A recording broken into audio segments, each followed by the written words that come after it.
আমরা এখন বৈকুণ্ঠ ধামে একটু বিশ্রাম করি।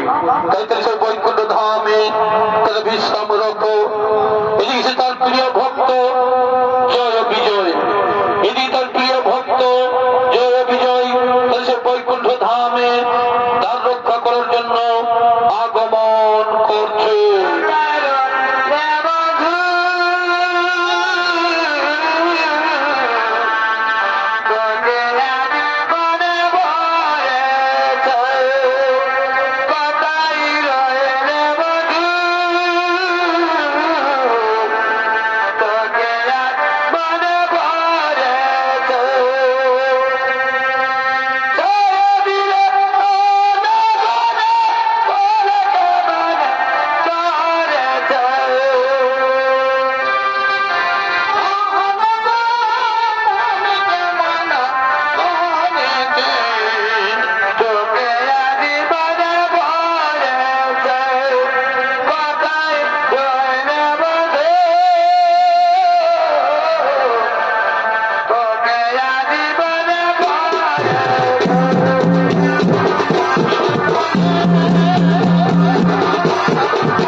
তোমরা পথ ছেড়ে দাও, তোমরা দাঁত ছেড়ে দাও, আমরা প্রভুকে দর্শন করতে যাব, আমরা প্রভুকে দর্শন করতে যাব না। প্রভু এখন অন্তরে বিশ্রাম করছে, প্রভু এখন অন্তরে বিশ্রাম করছে, কোনো মতেই দর্শন করে যাবে না, কোনো মতেই দর্শন করে যাবে না। আরে আমরা তো পয়সায় সিদ্ধি লাভ করে সিন্ধু পর্বত হইতে বৈকুণ্ঠে চলে এসেছি প্রভুকে দর্শন করার জন্য। দয়া করে বলছি তোমরা আমাদের দাঁত ছেড়ে দাও, ক্ষমা করবেন, ক্ষমা করবেন। প্রভুর আদেশ ছাড়া আমরা কাউকে প্রবেশ করতে দেবো না, প্রভুর আদেশ ছাড়া আমরা কাউকে প্রবেশ করতে দেবো না। আরে তোমরা গিয়ে প্রভুকে বলো, তোমরা গিয়ে প্রভুকে বলো যে তপসিদ্ধি ঋষি কুমার চরম দর্শন করতে এসেছে।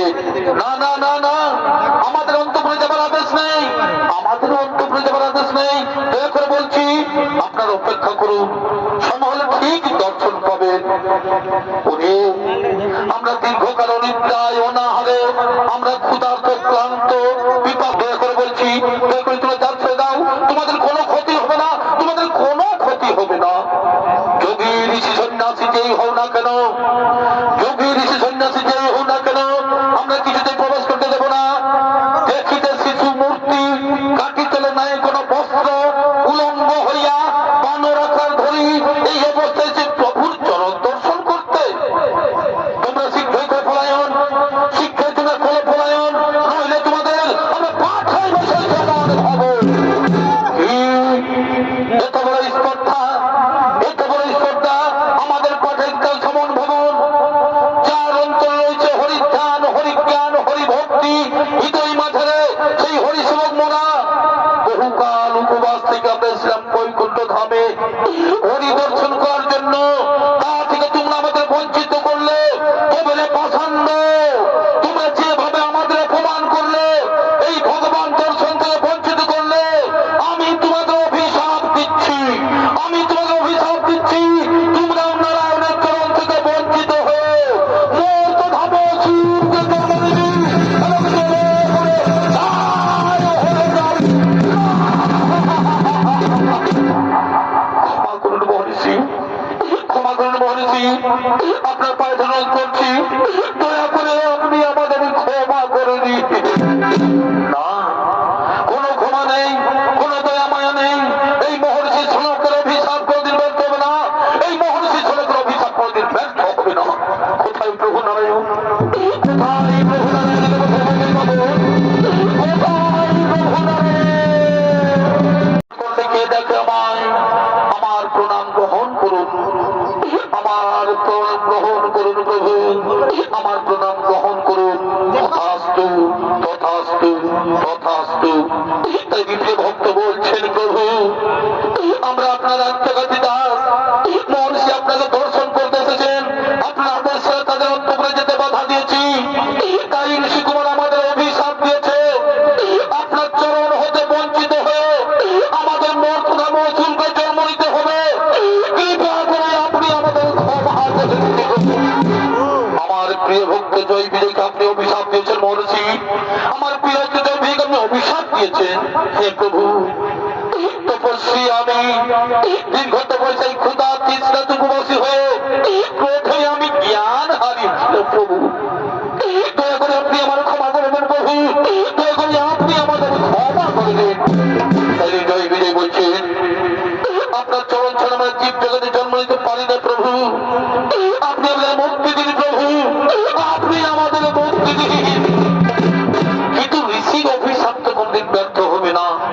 কিন্তু ঋষির অভিশাপ তো কোনদিন ব্যর্থ হবে না।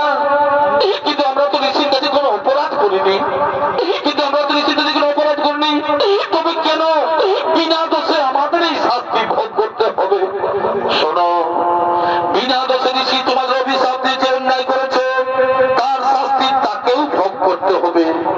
এই জগৎ বড় সত্য স্থান মহর্ষি, যে যেমন কর্ম করবে তেমনই ফল ভোগ করবে।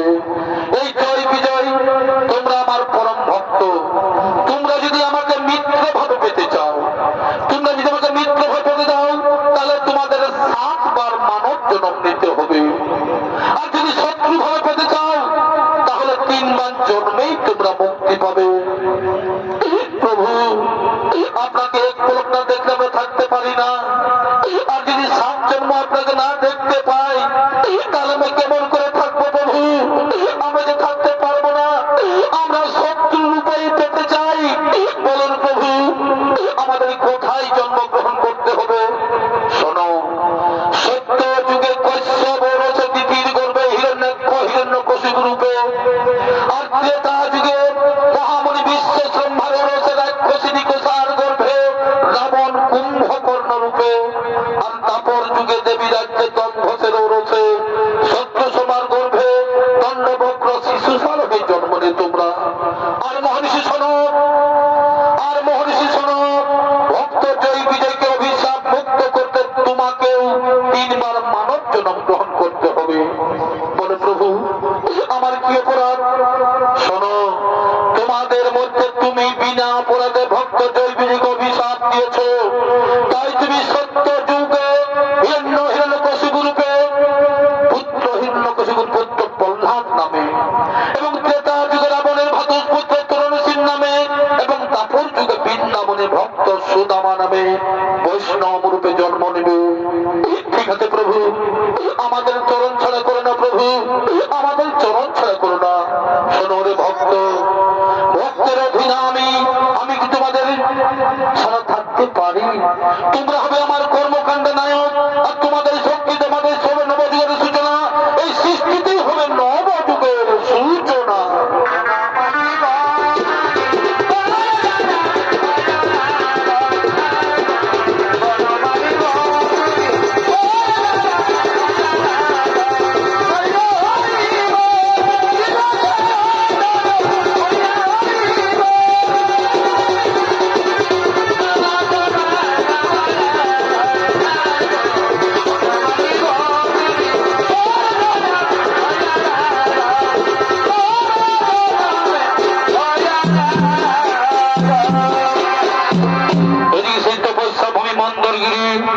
এইদিকে ভাতা হিরণ্যাক্ষের মৃত্যুর প্রতিশোধ নিতে হিরণ্যকশিপু আসছেন সেই সৃষ্টিকর্তা ব্রহ্মদেবের তপস্যা করার জন্য।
Oh,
ব্রহ্মদেবের করে তোমার যত হলেন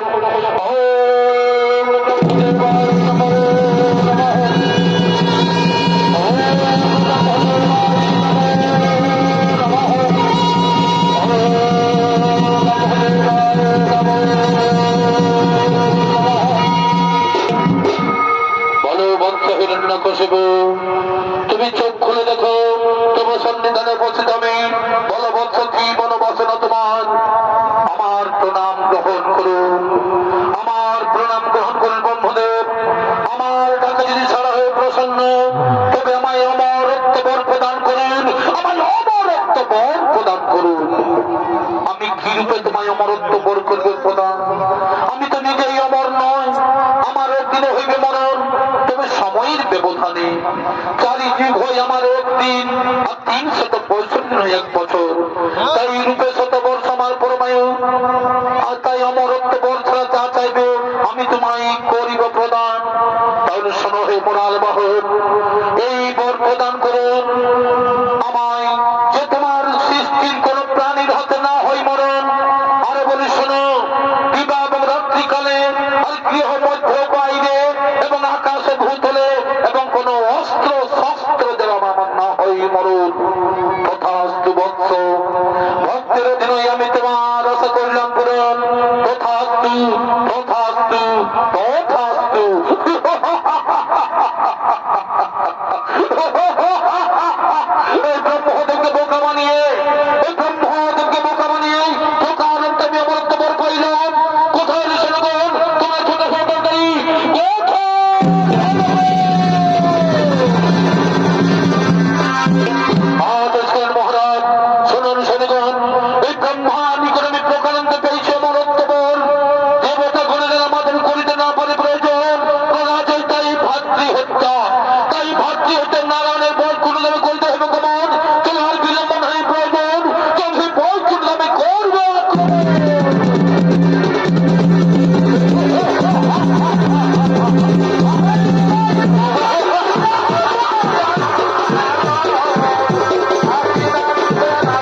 হিরণ্যকশিপুর হাত থেকে রক্ষা কর প্রভু, না হলে তবে সৃষ্টি বার হইবে নিধন। শোনো রে দেবতাগণ, ব্রহ্মার বরতে দর্প করেছে অসুরগণ, সময় হলে তাদের করিবে নিধন। কবে আর কত যাবে প্রভু? সেই শুভ দিন যদি হিরণ্যকশিপুর ওরসে তার স্ত্রী কয়াঠুর গর্ভে জন্মে প্রহ্লাদ নামে তাদের পুত্র রূপে, আর সে হবে আমার পরম ভক্ত। আর আমার ভক্তের প্রতি যখনই করবে অত্যাচার, তখনই তাহার হইবে সংহার। এবার তোরা নিজ নিজ আলোই করো গমন, তোরা নিজ নিজ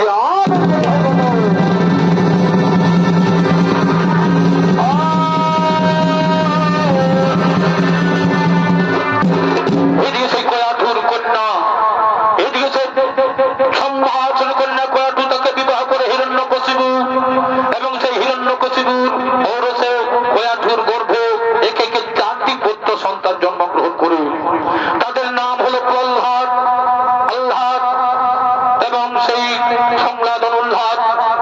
এই হিরণ্যকশিপুর দত্তগুরু শুক্লতে 2 পুত্র সন্ডামারকে তাদের শিক্ষা গ্রুপে নিয়োগ করে, কিন্তু 12 বছর শিক্ষা দেওয়ার পরেও কোনো কাজ হয়নি। 12 বছর প্রহ্লাদকে কোনো মতে একজন পারেনি। সে শুধু হিরণ্যকশিপুর চিরশত্রু নারায়ণের নাম গুণগান করতে থাকে। তাই তাকে 12 বছর পরে হিরণ্যকশিপুর বাড়িতে পৌঁছে দেয়, এবং হিরণ্যকশিপু চিরশত্রু নাম শুনে ক্রোধে জোর চলতে হয়ে নিজের রাজপ্রাসাদে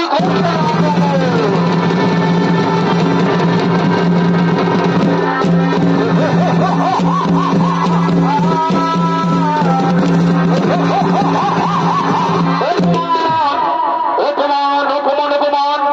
দীর্ঘ 12 বছর ধরে সন্ধ্যামার্গের পাঠশালায় প্রহ্লাদকে শিক্ষা লাভের জন্য ভর্তি করেছিলাম, কিন্তু সে এমন এই শিক্ষা লাভ করেছে যে সব সময় তার মুখে আমার চিরশত্রু উপদেবতা নারায়ণের নাম উচ্চারণ করে। আমি জানতে চাই এই দত্তপুরীতে কেমন করে ঘৃণ্য দেবতার নারায়ণের নাম প্রহ্লাদের ফোনে বস করলো। কোথায় রে শুনেগণ, কোথায় রে শুনেগণ? এই পিতৃদহী প্রহ্লাদকে টানতে টানতে নিয়েছো আমার এই রাজসভায়। পিতা হইতে আমি উচিত শিক্ষা দেবো, পিতা হইতে আমি উচিত শিক্ষা দেবো।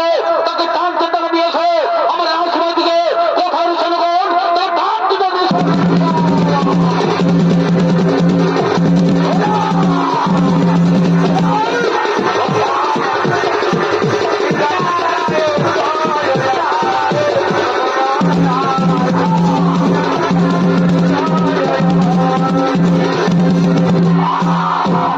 চলে আয়, চলে আয় বলছি, চলে আয়। এইবার বুঝবি, এইবার বুঝবি তোর ভাড়ায়ন কিভাবে রক্ষা করে। এই দিন মহারাজ, এই দিন মহারাজ প্রহ্লাদ করে নিয়ে এসেছি মহারাজ। বলে প্রহ্লাদ, বলে প্রহ্লাদ, 12 বছর ধরে গুরুর কাছে তুমি কি শিক্ষা লাভ করেছো? 12 বছর ধরে তুমি গুরুর কাছে কি শিক্ষা লাভ করেছো? পিতা, বিদ্যার মধ্যে যা শ্রেষ্ঠ তাই আমি গ্রহণ করেছি পিতা। বিদ্যার মধ্যে যা শ্রেষ্ঠ তাই আমি গ্রহণ করেছি পিতা। বিদ্যার মধ্যে যা শ্রেষ্ঠ তাই আমি গ্রহণ করেছি। কি সেই বিদ্যা? কি সেই বিদ্যা? কি সেই বিদ্যা? পিতা, বিদ্যা হচ্ছে ব্রহ্মজ্ঞান। বিদ্যা হচ্ছে ব্রহ্মজ্ঞান। ব্রহ্মজ্ঞান কি? ব্রহ্মজ্ঞান কি? ব্রহ্মজ্ঞান হচ্ছে 2 প্রকার পিতা। শব্দ ব্রহ্ম আর পরম ব্রহ্ম। এই শব্দ ব্রহ্ম দিয়েই পরম ব্রহ্মকে জানতে হয়। আর পরম ব্রহ্ম শব্দের অগোচর হলেই তবেই পাওয়া যায় ভাগবত সন্ধান। মিথ্যা কথা, মিথ্যা কথা, মিথ্যা কথা। এটা দেবতাদের মন গড়া শাস্ত্র, এটা দেবতাদের মন গড়া শাস্ত্র। না পিতা না, ভগবান শব্দের উপযুক্ত হলো ব্যাখ্যা। মিথ্যা কথা, মিথ্যা কথা। সমস্ত সৃষ্টি এখন আমার পায়ের তলায়, সমগ্র সৃষ্টি এখন আমার পায়ের তলায়। সমস্ত বোঝাই আমি ভগবান, আমি এই ভগবান। আমার নাম জপ করো তুমি, আমার নাম জপ করো। না পিতা না, বাইরে তুমি সর্বজয়ী হলো, ভিতরে তুমি জয়ী হতে পারো না পিতা। ভিতরে শত্রু তোমায় পরাজিত করে রেখেছে। ভিতরে শত্রু কে? সেই ভিতরে শত্রু কে? সেই ভিতরে শত্রু আছে পিতা, আছে। ওই কাম, ক্রোধ, লোভ, মোহ, এই 4জন তোমাকে পরাজিত করে রেখেছে, আর আমি তাদের পরাজিত করে রেখেছি। এই ব্রহ্ম জ্ঞান শিক্ষা গ্রহণ করে অপমান অপমান অপমান। কি দারুণ অপমান! তুমি জানো যে মুখে তুমি পাপ নাম উচ্চারণ করছো তার একমাত্র শাস্তি হচ্ছে প্রাণ দণ্ড।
মহারাজ মহারাজ এখনো এখনো এখনো সে নারায়ণের নাম উচ্চারণ করছে, আমাদের চিরশত্রু নারায়ণ নাম উচ্চারণ করছে।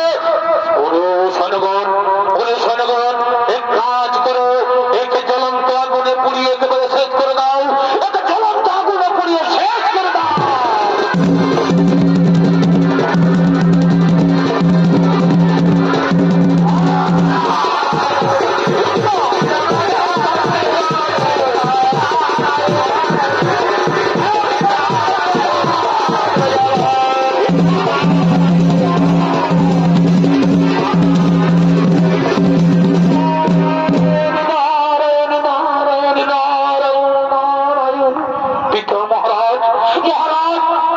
এই আগুনেও কিছু কাজ হলো না, এতে আগুনেও কিছু কাজ হলো না, তার মুখে এখনো চিরসত্য আমাদের নারায়ণ নাম উচ্চারণ করছে।